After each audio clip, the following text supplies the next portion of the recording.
méditation de la semaine. Isaïe 58.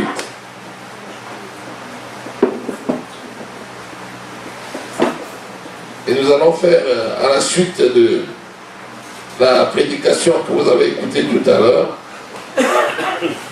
une deuxième mise au point, une mise en jambe pour que nous puissions remporter nos victoires. Alléluia.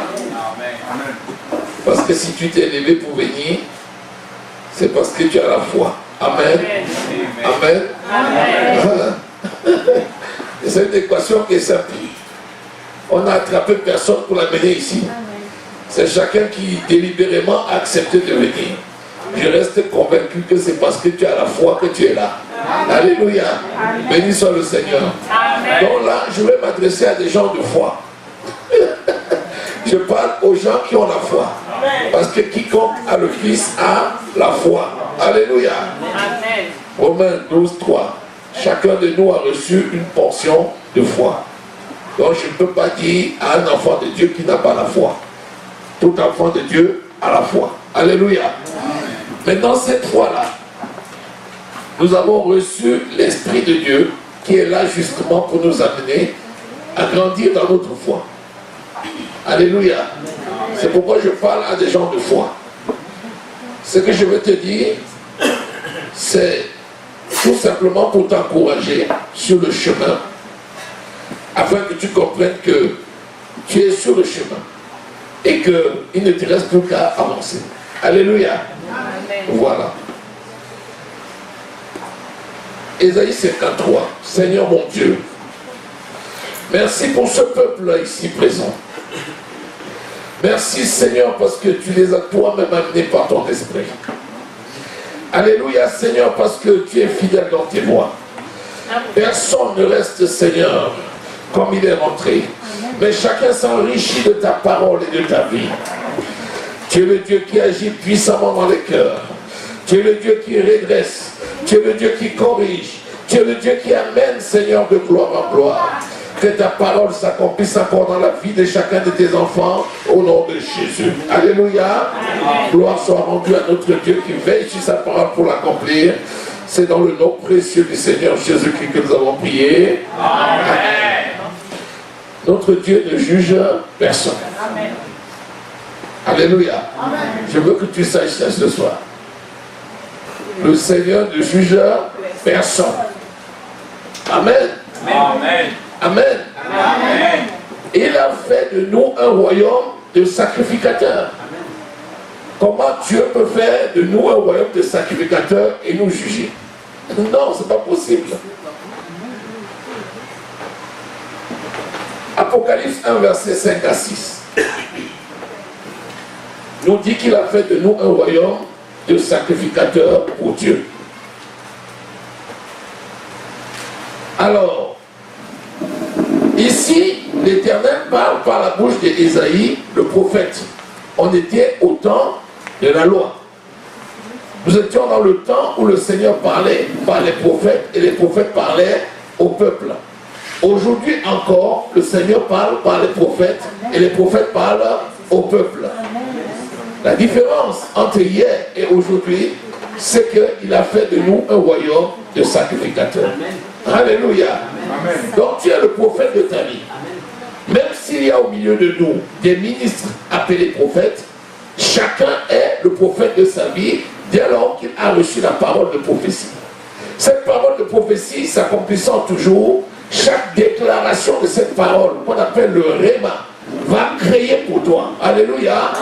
C'est en ça que tu es le produit de ta parole et de ta déclaration. Alléluia. Ce que tu es, c'est la somme des informations que tu as dans ton esprit, exprimées par ta bouche. C'est ça que tu es. Alléluia. Vous savez, Christ vit en tous ceux qui l'ont reçu, mais tous ceux qui l'ont reçu ne manifestent pas sa présence de la même façon. Parce que Christ, c'est la parole vivante de Dieu. Christ, c'est la parole vivante de Dieu. C'est le logos vivant de Dieu. C'est la parole vivante de Dieu. Christ, c'est la parole faite chair. Cette parole est venue rester en nous. À nous maintenant de la faire connaître. À nous de la faire voir. À nous de la faire entendre. À nous de la faire palper. À nous d'amener aux yeux optiques ce qui s'est produit dans notre cœur. Alléluia. C'est pourquoi il n'est pas venu pour condamner. Il n'est pas venu pour juger. Il est venu pour sauver. Donc, qui que tu sois dans cette salle, sache que dès lors que tu as reçu Jésus, tu as reçu le germe de la vie. Amen. Alléluia. Amen. Alléluia. Amen. Alléluia. Amen. Le tout, c'est maintenant l'usage que tu vas en faire. En réalité, si tu habites une maison et tu cherches, si tu habites une maison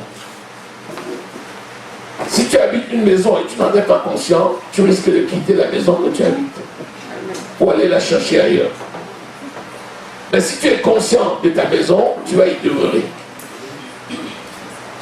L'esclave ne demeure pas toujours dans la maison, mais le fils y demeure toujours.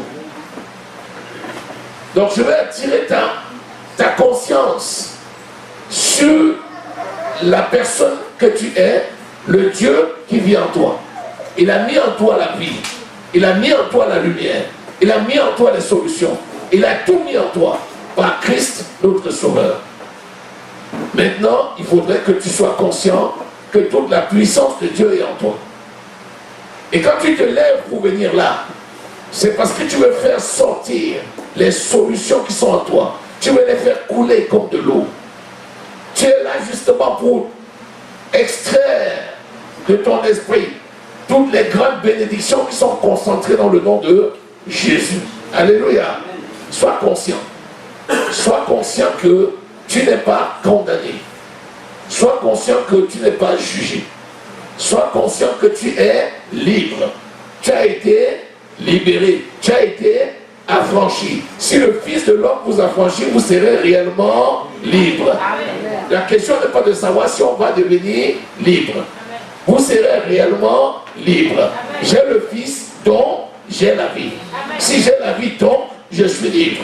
Si je suis libre, ça veut dire que rien ne peut me condamner et rien ne peut m'empêcher d'avancer. Dis Amen. Amen. Je veux que tu parles ça de nous. Amen. Alléluia. Amen.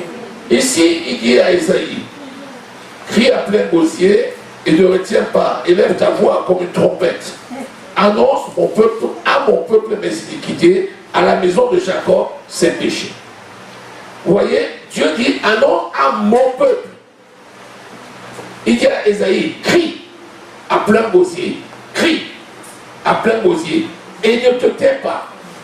C'est le verset 1er. Isaïe 58, verset 1er. Il dit, crie à plein gosier et ne te tais pas. Annonce à mon peuple ses iniquités. Il n'a pas dit mes iniquités, parce qu'il n'y a pas en lui d'iniquité. Donc ici, c'est important de comprendre que Isaïe le prophète va parler de la part de Dieu au peuple que Dieu aime et chérit. Alléluia. Amen. Donc, il s'agit ici d'un père qui va corriger ses enfants en utilisant le prophète qu'il a lui-même donné comme un don. Alléluia. C'est pourquoi la parole qui sort là, reçois-la seulement et réjouis-toi. Amen. Amen. Bien. Il dit tous les jours, ils me cherchent, ils veulent connaître mes voies. Ce qui est normal. C'est pour ça que nous sommes là. Tous les jours, ils me cherchent et ils veulent connaître mes voies. Tous les jours, ils me cherchent et ils veulent connaître mes voies. Tous les jours, ils désirent l'approche de Dieu. Donc, ici, c'est quelque chose qui est plutôt important de connaître. C'est agréable à le savoir. Dieu est conscient que son peuple le cherche tous les jours. Dieu est conscient que tu es là. Dieu sait que tu le cherches et que tu l'aimes. Il le sait. Amen. Il le sait. Dieu sait que tu l'aimes. Alléluia. Amen. Parce que tu l'as reçu, donc tu l'aimes. Il voudrait seulement t'inviter à aller plus loin. Alléluia. Amen. Ici, il y a une relation entre un père et ses enfants. Un Dieu et ses enfants. C'est une relation que le diable ne peut pas briser. Dis Amen. Amen. Alléluia. Amen. Hey, là, on est dans la maison. Tu es dans la maison avec tes enfants. Amen. Tu peux les traiter les corriger, leur enseigner, les reprendre, mais le seul intérêt, le seul but, c'est de les amener à grandir. Amen. Personne ne va les enlever de tes mains. Jésus l'a dit, Jean 17, de tout ce que tu m'as envoyé, nul ne les ravira de ma main. Amen. Alléluia. Amen. Donc le Seigneur est conscient que ses enfants cherchent ses voies, conscient qu'ils désirent l'approche de Dieu. Alléluia. Amen. Mais seulement il dit, malheureusement, il me cherche comme une nation qui aurait pratiqué la justice, qui n'aurait pas abandonné la loi de mon Dieu. Voilà, il dit, maintenant je t'envoie justement, va leur dire qu'ils me cherchent, j'en suis conscient, mais malheureusement, ils se sont mal pris. Ils auraient dû marcher dans la justice.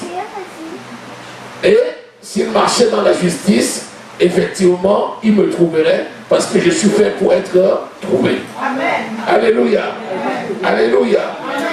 Voilà. Il dit, voilà mes enfants qui tous les jours jeûnent. Ils jeûnent, ils se mortifient l'âme. Mais à quoi leur sert-il de jeûner si on ne voit pas? Moi je souhaite que mes enfants jeûnent et que l'on voit. Parce que le jeûne, c'est une puissance. Ma puissance manifestée dans le cœur de mes enfants doit être visible. Je veux qu'ils jeûnent et que les gens voient les résultats. Je veux que les enfants jeûnent et que les gens voient les résultats. Je veux que les enfants jeûnent et qu'ils entendent ma voix. Écoutez, il a dit, ils veulent connaître mes voix, au verset 2. Donc effectivement, nous avons jeûné, donc nous connaissons les voix de l'Éternel. C'est ça. J'ai jeûné, donc je connais les voix de l'Éternel. Il a dit mes voix. Et je viens de dire que en nous se cachent tous les trésors. En nous se cachent toutes les sources de vie. Alléluia. Amen. Comme il est dit dans Proverbe au chapitre 4, le verset 23. En nous se cachent toutes les sources de vie. Donc, ici il dit, la découverte de ces sources qui sont cachées en eux et la mise en pratique de ces sources qui sont cachées en eux, par le jeûne, ils vont pouvoir découvrir toutes ces sources et ils vont pouvoir jouir de la vie. Parce que le Seigneur veut que ses enfants jouissent de la vie.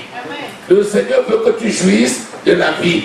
Donc s'il y a un domaine quelconque de ta vie, s'il y a quelque chose dans ta vie qui à tes yeux ne marche pas, sache que ce n'est pas la volonté de Dieu que ça ne marche pas. La volonté de Dieu, c'est que ça marche. Alléluia. Donc il dit, il te fera connaître les sentiers de la vie. Alléluia. Rappelez-vous le psaume 16, le verset 2. Alléluia. Il me fera connaître les sentiers de la vie. Alléluia.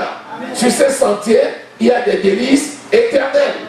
Alléluia. Amen. Donc le Seigneur veut te faire connaître les sentiers de la vie en sachant que en toi, il a déjà tout mis. Il n'y a pas d'a priori chez le Seigneur.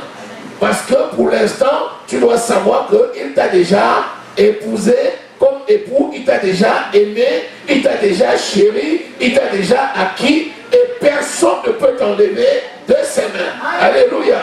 C'est tellement important ce que je dis là ce soir. Amen. Parce qu'il ne faudrait pas se comporter comme un enfant maltraité. Il ne faudrait pas se comporter comme un enfant abandonné. Amen. Le Seigneur n'abandonne jamais ses enfants, il ne maltraite jamais ses enfants, mais il les aime d'un amour éternel. Amen. Dis, je suis aimé de Dieu. Je suis aimé de Dieu. Je suis aimé de Dieu. Je suis aimé de Dieu. Je suis aimé de Dieu. Je suis aimé de Dieu. Mon Dieu m'aime d'un amour éternel. Il ne me condamne pas. Il ne me juge pas. Parce qu'il m'aime tellement. Amen. Amen. Très bien. Donc, il dit à Esaïe, dépêche-toi, parle-leur à haute voix, dis-leur de changer de stratégie, dis-leur de pratiquer la justice, dis-leur de quitter l'iniquité, parce que leur nature, c'est une nature de justice, c'est pas une nature d'injustice, c'est une nature de bénédiction, c'est pas une nature de malédiction, c'est une nature de succès, c'est pas une nature d'échec. Vas-y, dis-leur, Élie, Esaïe, fais vite là, dis-leur, alléluia, dis-leur. C'est avec empressement que l'Esprit te parle. Écoute la voix de l'Esprit et ne prends jamais ça comme étant une maltraitance. Amen.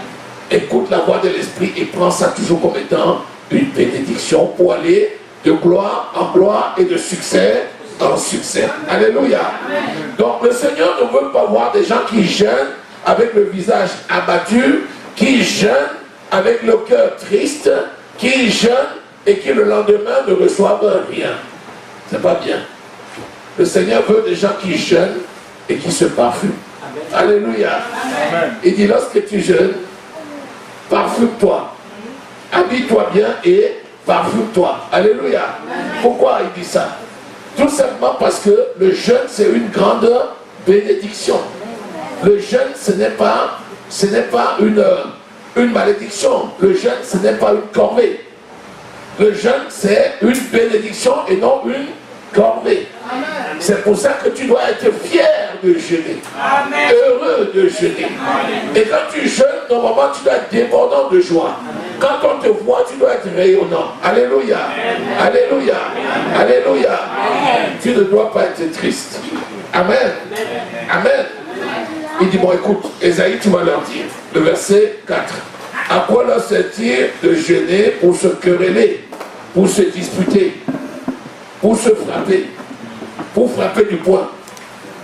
Non. Si tu jeûnes et tu te frappes du poing, c'est la chair. La définition du jeûne, c'est quoi? Le jeûne, c'est priver le corps de nourriture pour l'affaiblir et élever l'esprit par la méditation de la parole de Dieu et par la prière. Vous voyez, c'est des actions combinées. L'un ne se fait pas dans l'autre. Pendant que tu prives le corps de la nourriture, parce que la nourriture fait dormir le corps. Quand on prend un bon escient, on est bien. Mais quand on mange beaucoup, on dort. Donc celui qui mange beaucoup dort. Il est fatigué tout le temps. Il a tellement mangé qu'il est fatigué. La nourriture, c'est bien, pourvu qu'on le prenne à bord des sciences. Lorsqu'on décide de passer à la vitesse supérieure avec l'esprit, où on dit on va pouvoir amener l'esprit dans les fréquences aiguës. Vous savez, le principe de l'esprit, c'est le principe du vent. Le principe du Saint-Esprit, c'est le principe du vent. Vous vous rappelez, dans l'Ancien Testament, c'était la colonne de nuée qui se déplaçait dans les airs. Donc, nous savons que c'est le principe du vent. Et ce principe, tu ne peux pas. Il va partout, il passe partout. Le Saint-Esprit, tu ne peux pas l'emprisonner. Alléluia. Amen. Alléluia. Amen. Tu ne peux pas l'emprisonner, le Saint-Esprit. Le Saint-Esprit, il est là. Et sa seule volonté, c'est de te booster. C'est de te booster. La foi booste la parole. La foi booste la parole. La foi booste la parole. La foi vient de ce qu'on entend. Ce qu'on entend vient de la parole de Christ. Alléluia. Alléluia. Alléluia. Donc, tout ce que le Seigneur veut, c'est que tu prives le corps volontairement. Parce que si c'est parce qu'il n'y a rien au frigo que tu jeûnes, il y a un problème. Tu dis, ah, comme je ne sais même pas de quoi faire les courses, je vais jeûner.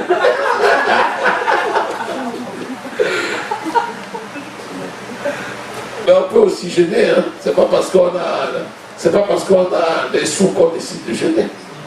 On peut réellement ne rien avoir et décider aussi de jeûner. Je n'ai pas dit que c'est incompatible.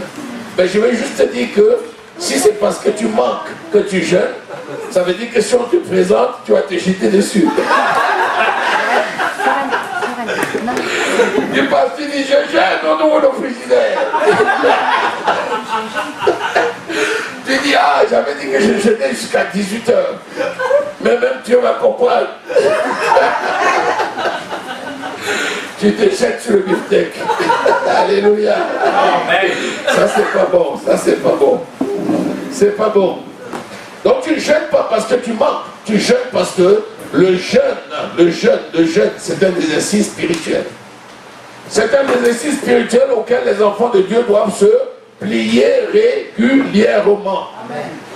Celui qui jeûne dans les bonnes conditions, c'est-à-dire celui qui met en pratique la parole et qui jeûne, c'est quelqu'un qui va arracher de grandes bénédictions et de grands succès tous les jours. Alléluia. Amen. Alléluia. Amen. Donc, si tu jeûnes et tu donnes des coups de poing, si tu jeûnes et tu insultes, si tu jeûnes et tu calomnies, si tu jeûnes et tu te disputes, ça veut dire que tu cultives la chair. L'objectif, c'était justement d'assujettir la chair pour laisser l'esprit fonctionner dans les fréquences les plus élevées. Alléluia. Amen. Parce que ton esprit a fait corps avec l'esprit de Dieu. L'esprit de Dieu parle tantôt d'une manière, tantôt d'une autre. Parfois l'esprit de Dieu parle fort, parfois l'esprit de Dieu chuchote. Parfois il passe comme un vent. Parfois il crie. Celui qui a l'habitude de jeûner, qui prive le corps et qui médite la parole pour nourrir son esprit, il va capter les fréquences les plus faibles de l'esprit. Quand l'esprit va parler à voix basse, il va capter. Amen. Il va regarder le vent, le sens du vent, il va capter. Il va voir un animal crier, il va capter. Il saura ce que la nature lui dit. Parce qu'il est aiguisé, parce qu'il est préparé. C'est pourquoi tu dois avoir l'habitude de jeûner. Jeûner dans les bonnes conditions te permet de rester en communion avec l'esprit et de pouvoir capter même les signaux les plus élémentaires. Amen. Alors qu'il y a un autre qui veut que l'esprit vienne avec sa grosse voix. Lève-toi maintenant. Écris ta lettre d'embauche. Va déposer sur le bureau de monsieur Jean. Alors il y a des gens qui comprennent l'esprit que quand l'esprit parle comme ça. Bien sûr que l'esprit parle aussi comme ça. L'esprit peut parler audiblement. L'esprit peut parler fortement dans ton esprit, mais il peut aussi chuchoter. C'est l'exercice du jeûne qui te permet de capter ces signaux. Alléluia. Et comme nous sommes des amis de Dieu, l'ami marche avec l'ami, n'est-ce pas? Le Saint-Esprit a fait corps en moi. Il marche avec moi. Je suis béni avec Abraham, le béni. Abraham s'appelait le béni, dont je m'appelle le béni. Amen. Mon nom c'est le béni. Amen. Mon nom c'est bénédiction. Amen. Donc comme je marche avec mon compagnon le Saint-Esprit, parce que nous participons ensemble à la construction du royaume, il faut que je sois préparé à l'écouter dans toutes les conditions. Alléluia. Qu'il vente, qu'il pleuve, il faut que je sois capable de l'écouter. Qu'il crie, qu'il parle doucement, il faut que je l'écoute.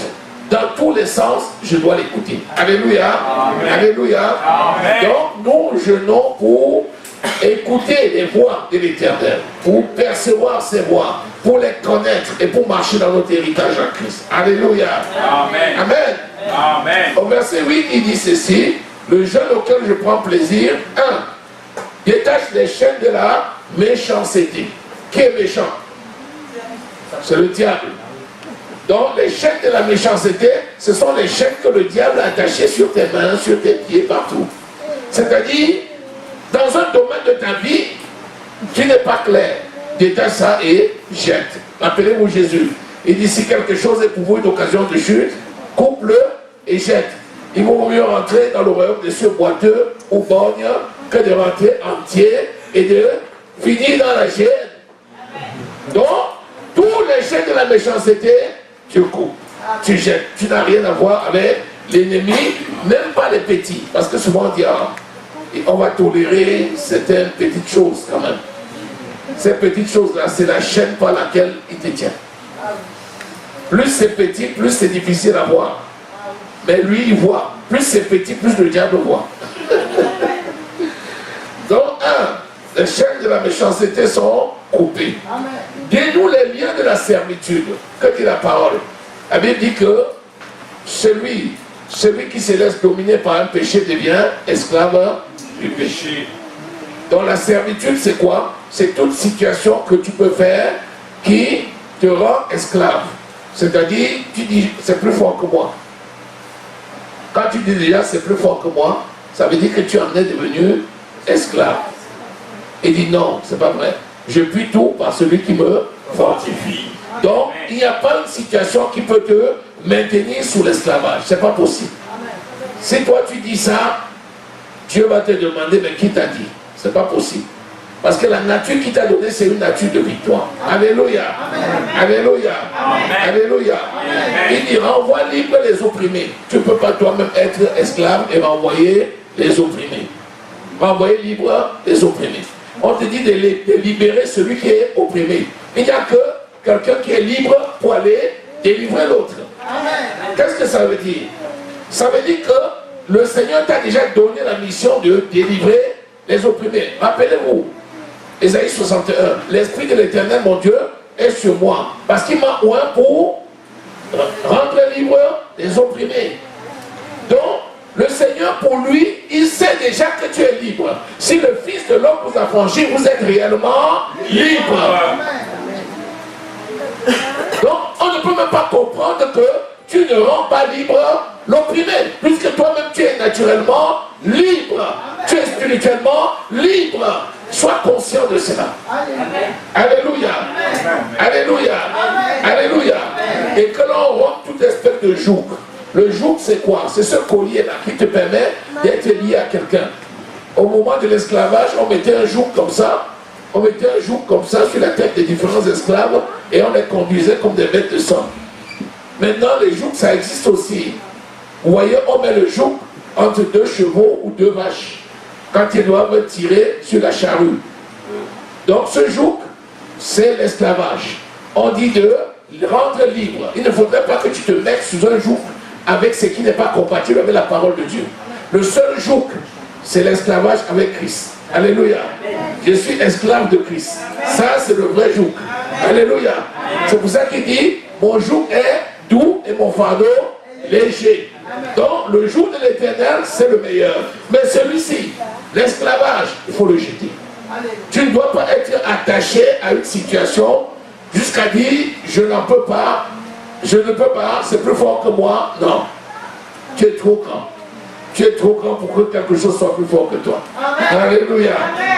Alléluia. Amen. Alléluia. Amen. Alléluia. Amen. Par la suite, c'est le quotidien. C'est la communion fraternelle. Partager le pain avec celui qui n'a pas. Accueillir dans ta maison celui qui manque de domicile. Partager ta subsistance avec celui qui n'a pas. Et la conséquence, c'est quoi? On dit, alors, ta lumière pointera dans l'aurore, le verset 8. Ta guérison germera promptement. Ta justice marchera devant toi et la gloire de l'Éternel t'accompagnera. Maintenant, tu vas dire, et on me dit de me libérer de l'esclavage. Moi, je t'ai déjà dit que tu n'es pas esclave. Si le Fils de l'homme t'a franchi, tu es réellement libre. Ça, ce problème a déjà été résolu. Amen. Alléluia. C'est la croix de Jésus-Christ qui est la solution à ce problème. Et s'il parlait dans le temps, l'Esprit de Dieu n'était pas encore venu faire corps avec les gens. Jésus n'était pas encore allé à la croix. Mais Jésus, en passant à la croix, a accompli l'acte de la délivrance. Il nous a libérés. Il nous a affranchis. En sorte qu'aujourd'hui, nous ne devons pas, nous ne pouvons pas, nous ne devons pas être sous tout esclavage que ce soit. Amen. Romains 6, verset 14. Amen. Le péché ne dominera pas sur toi. Amen. Il n'a pas dit dans certaines circonstances. Il n'a pas dit de temps en temps. Il a dit que le péché ne dominera pas sur toi. Ça veut dire que normalement, tu es programmé pour dominer toi le péché. Amen. Donc le péché n'est pas un facteur. Amen. Alléluia. Amen. Donc aujourd'hui, pour marcher dans ta victoire, ne tiens pas compte, le péché ne peut pas te dépasser. Amen. C'est pas possible. Si tu te rappelles même seulement que la parole de Dieu c'est oui et amen, que la parole de Dieu est la même hier, aujourd'hui, éternellement, et que le Seigneur a déjà déclaré que le Fils de l'homme t'a affranchi et que tu es réellement libre, amen. Si tu te rappelles de ça, tu n'as même pas rien à foutre avec le péché. Amen. Tu vas fonctionner seulement. Et tu vas voir que c'est le péché lui-même qui va fuir. Amen. Si tu l'oublies, il va fuir. Amen. Il n'a pas la capacité de s'attacher à toi. Il n'a pas. Amen. Le péché ne peut s'attacher à toi que parce que tu as trouvé l'intérêt de l'attacher à toi. Amen. Le péché lui-même n'a pas la capacité de s'attacher à toi. Amen. Il n'a pas la capacité. Tu es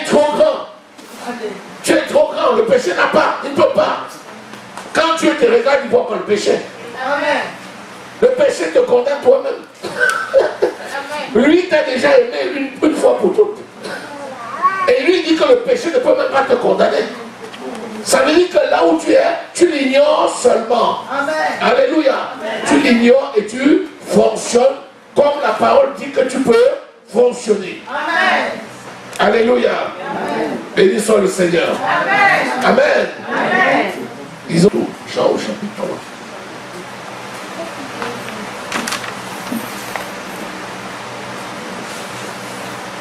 Le verset 17.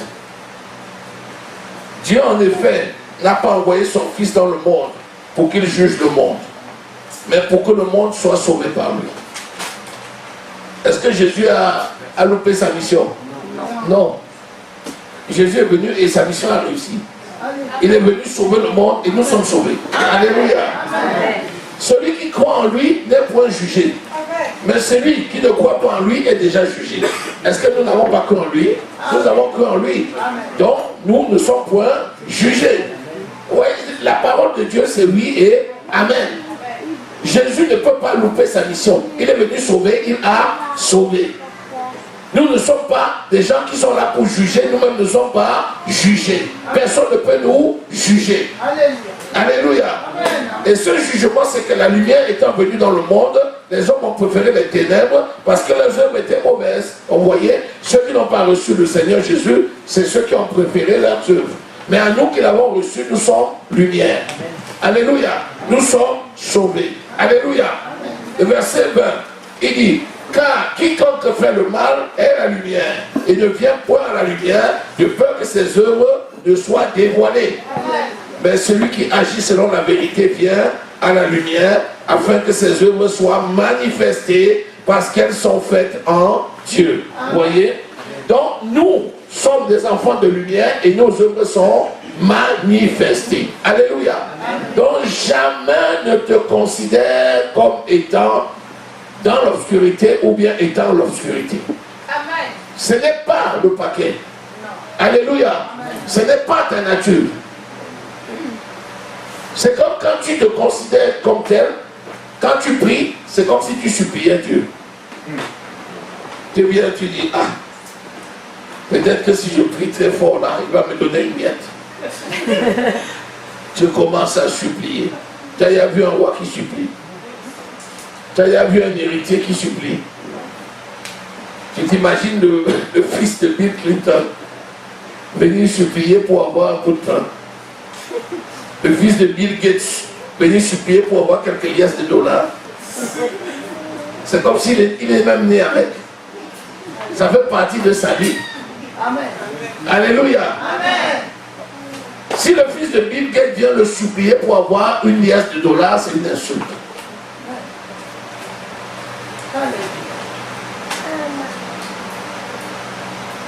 Il nous a fait roi et sacrificateur. Amen. Donc nous ne supplions pas, mais nous venons avec humilité. Parce que notre Dieu est saint, nous sommes saints. Parce que notre Dieu est saint, nous sommes saints. Et l'humilité, c'est la nature de Dieu. C'est pourquoi nous nous conformons à la nature de Dieu. Nous nous conformons à la parole de Dieu afin d'être en adéquation avec la nature qu'il nous a donnée. Je n'ai rien à foutre avec le péché. Ma nature seule parle pour moi. Imaginez-moi, je viens parler de Jésus et je suis dans un péché. Les gens vont me demander, tu parles de quoi?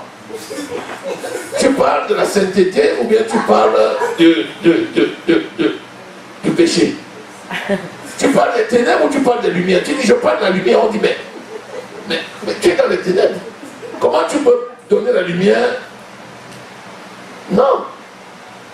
Donc quand tu parles de lumière, c'est parce que tu es enfant de lumière. Amen. La parole de Dieu ne force pas. Quand tu te présentes devant Dieu, tu viens prendre. Tu viens prendre ce qui t'est dû. En toute humilité, tu viens prendre ce qui t'est dû. C'est pour ça que quand tu pries l'Éternel, ton Dieu, tu te réjouis. Il dit demander avec action de grâce. Amen. Tout ce que vous voulez, demandez avec action de grâce. Pourquoi il te demandait avec action de grâce? Comment tu peux demander avec action de grâce? Ça, c'est un acte de foi. Amen. Tu viens, tu dis, oh Seigneur, merci parce que tu m'as déjà donné mon pain. Béni sois-tu parce que je suis succès. Alléluia pour ma santé divine. Quelqu'un qui a dit, mais tu demandes ou bien tu dis que tu es? Tu dis, mais comment? Je suis. Je décris ce que je suis. Amen. Celui qui n'a pas ta nature va dire, mais comment? Qu'est-ce que tu te prends pour Dieu ou quoi? Mais celui qui a ta nature va comprendre ce que tu dis. Amen. Il dit, venez demander et réjouissez-vous. Vous savez qu'il vous entend. S'il vous entend, vous avez déjà obtenu ce que vous avez demandé, quel qu'il soit. Donc ne te mets pas dans une position de quelqu'un qui est tellement loin de Dieu. C'est ce que les gens appellent la pénitence. La pénitence n'a pas de place dans la maison de Dieu. La pénitence n'a pas de place. Parce que la pénitence, c'est nier la réalité de la croix. Jésus a dit quoi à la croix? Tout est accompli.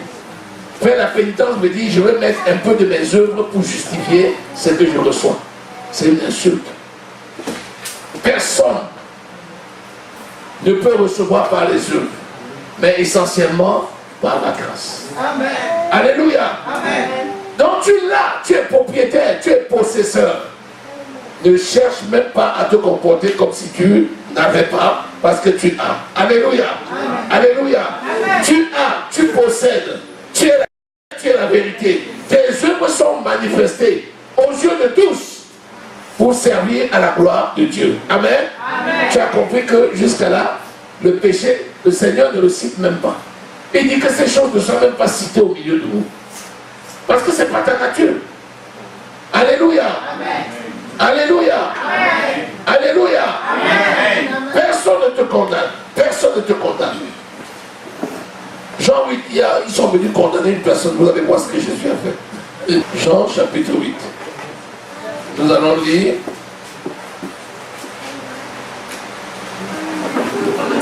Lisons à partir du verset 1er. Jésus se rendit à la montagne des Oliviers. Mais dès le matin, il alla de nouveau dans le temple et tout le peuple vint à lui. S'étant assis, il les enseignait. Vous savez, la parole de Dieu, c'est la même parole qu'aujourd'hui nous recevons. C'est la parole que Jésus donnait. Alors les scribes et les pharisiens amenèrent une femme surprise adultère et la plaçant au milieu du peuple. Il dit à Jésus, Maître, cette femme a été surprise en flagrant délit d'adultère. Que d'adultère nous trouvons dans la maison de Dieu? Beaucoup d'adultère. Quand on dit adultère, déjà on voit seulement quelqu'un qui est allé avec la femme de quelqu'un d'autre. Alors que l'adultère moderne de ce temps-ci, c'est tous les gens qui laissent la parole de Dieu pour se préoccuper d'autre chose. C'est ça l'adultère. C'est ça. C'est ça. Il y a beaucoup de gens qui sont infidèles. On nous appelle des fidèles. On dit ce sont des fidèles de Jésus, des fidèles. C'est-à-dire nous avons fidélité à notre Dieu. Beaucoup de gens sont infidèles. Au lieu de venir à la réunion de prière, ils préfèrent dormir. Au lieu de venir à l'église, ils préfèrent regarder la télé. Vous voyez, ça c'est l'infidélité. La Bible dit quoi? Jésus-Christ c'est l'époux. Et l'église, c'est l'épouse. Donc, lorsque nous ne sommes pas en harmonie avec l'époux, c'est une infidélité. Alors les pharisiens sont venus, ils avaient trouvé une femme en flagrant délit d'adultère. Alors, les scribes et les pharisiens amenèrent la femme surprise en adultère, le verset 3. Et la plaça au milieu du peuple. Il dit à Jésus, Maître, cette femme a été surprise en flagrant délit d'adultère. Moïse, dans sa loi, nous a ordonné de lapider de telles femmes. Toi donc, que dis-tu? Il disait cela pour l'éprouver, afin de pouvoir l'accuser. Mais Jésus s'étant baissé, écrivait avec les doigts sur la terre. Comme il continuait à l'interroger, il se releva et leur dit, que celui de vous qui est sans péché jette le premier la pierre contre elle. Et s'étant de nouveau abaissé, il écrivait par terre. Quand ils entendirent cela, accusés par leur conscience. Accusés par leur conscience. C'est la conscience qui t'accuse. C'est la conscience qui t'accuse. Ce n'est pas Dieu qui t'accuse. Il ne peut pas te délivrer et t'accuser. Il ne peut pas te libérer et t'accuser. C'est la conscience qui accuse l'homme. Lorsque tu as fait ce qui est mauvais, l'esprit te rappelle que c'est mauvais et c'est ta propre conscience qui t'accuse. La conscience du péché est plus dangereuse que le péché lui-même.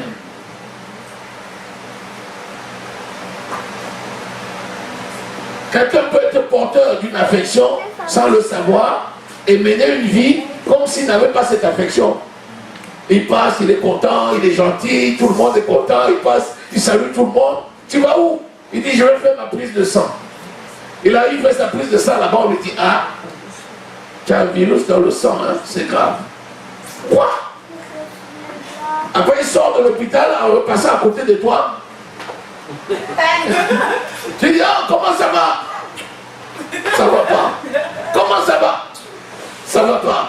Mais qu'est-ce qui ne va pas? Je suis fini. Tu étais content tout à l'heure et tu es fini. Est-ce que le virus qui était dans son sang en 30 secondes a modifié quoi? A changé quoi? Rien. Mais c'est parce qu'il est conscient qu'il a quelque chose dans son sang. Du coup, ça a cisaillé toute sa joie, toute sa détermination, tout est cisaillé. C'est la conscience. De même le péché. Quand quelqu'un a péché, l'esprit te fait savoir que tu as péché. La seule chose que l'esprit veut de toi, c'est que tu aies conscience que ça a été un péché et que tu l'abandonnes et que tu continues ta marche. C'est ce que le Saint-Esprit veut. Mais quand les gens se rendent compte comme ça, ils sont encore condamnés par leur conscience. Ils commencent à dire, oh, je suis foutu. C'est pour ça que telle chose ne marche pas, c'est pour ça que telle chose ne marche pas, c'est pour ça que telle chose ne marche pas. Et au lieu de se repentir seulement et continuer leur marche avec le Seigneur, ils s'assoient. Tu marchais bien, qu'est-ce qui t'a arrêté? Tu courais bien, pourquoi tu t'es arrêté? Pourquoi tu t'es assis? Donc ne sois pas de ceux-là. Alléluia. Amen. Alléluia. Amen. Alléluia. Amen. Aie la conscience que tu es une nation sainte, une race élue, un sacerdoce royal. Aie la conscience que tu es roi et sacrificateur. N'aie pas la conscience du péché qui te condamne. Mais par contre, s'il y a un péché, la Bible dit, si quelqu'un a péché, nous avons un avocat auprès du Père. C'est Jésus-Christ, le juste. Amen. Pourquoi il est là? En tant qu'avocat. C'est parce que justement, il sait que nous marchons encore sur cette terre. Pour lui, nous ne pouvons même pas pécher, parce que ce n'est pas notre nature. Mais il dit, mais si quelqu'un a péché, nous avons un avocat. Et il nous défend. À partir de là, il peut parfaitement sauver tous ceux qui s'approchent de Dieu par lui, étant toujours vivants pour intercéder par leur faveur. Hébreux au chapitre 7, verset 25. Donc c'est la conscience qui condamne. Refuse ça. C'est pour ça que tu dois continuer à déclarer la parole. Amen. Je suis un sacerdoce royal. Amen. Je suis prince. Je suis sacrificateur. Je suis un roi. Alléluia. Amen. Tu m'as parlé de ça jusqu'à ce que tu deviennes ce que tu as dit. Amen. Jusqu'à ce que cette voix-là se taise dans ta conscience. Cette voix qui t'accusait, qu'elle se taise. Amen. Alléluia. Amen. Qui condamnera les élus? Qui? Christ est mort. Bien plus. Christ est ressuscité. Il n'y a donc maintenant aucune condamnation. Pourquoi? Parce que la loi de la vie en Jésus-Christ nous a affranchis de la loi du péché et de la mort. Amen. Alléluia. Amen. Donc ne regarde pas à la condamnation. Personne ne peut te condamner. Personne. Amen. Alléluia. Amen. Personne. Le Seigneur t'a déjà affranchi, t'a délivré. Et comme tu marches sur cette terre, en attendant qu'un jour tu ailles dans sa gloire, il a mis son Saint-Esprit pour te conduire, pour te protéger. Et les anges de l'Éternel campent autour de ceux qui le craignent. Alléluia. Amen. Personne ne peut te condamner. Personne. Personne. Alléluia. Est-ce que tu as cette conscience maintenant? Amen. Je le dis parce que tu vas prier. Quand tu pries, tu dois avoir l'esprit libre. Amen. Tu ne forces même pas. Est-ce que tu as déjà vu un roi, tu as déjà vu un sacrificateur prier? Quand le sacrificateur prie, est-ce qu'il a besoin de crier? Parce qu'il sait que chaque souffle qui sort de sa bouche, ça bâtit. C'est la vie. Amen. Alléluia. Amen. Il t'a fait roi et sacrificateur. Amen. Amen. Amen. Amen. Amen. Amen. Donc sois conscient de qui tu es. Sois conscient de qui tu es. Sois conscient parce qu'il dit, vous priez mais vous ne recevez pas. Pourquoi? Parce que vous demandez mal. Demander mal c'est quoi? C'est avoir la conscience qui te condamne. À peine demander, tu te demandes est-ce qu'il va même exaucer? Tu dis, oh Dieu est merveilleux, il est glorieux. Après tu dis, mais est-ce qu'il ne m'a pas abandonné? Pourquoi? Parce que la conscience te condamne. Tu ne peux être condamné par personne. Romains au chapitre 8, verset 1er et 2. Alléluia. Amen. Alléluia. Amen. Alléluia. Amen. Alléluia. Amen. Bénissons le Seigneur. Amen. Quand ils entendirent cela, accusés par leur conscience, ils se retirèrent un à un, depuis le plus âgé jusqu'au dernier. Et Jésus resta seul avec la femme qui était là au milieu. Je vous ai dit que la femme c'est l'église. Alléluia. Amen. Alléluia. Amen. Personne ne peut condamner l'église. Personne ne peut condamner l'église. Personne ne peut condamner l'église. Alléluia. Amen. Alors, s'étant relevé et ne voyant plus que la femme, Jésus lui dit, femme, où sont ceux qui t'accusaient? Personne ne t'a-t-il condamné?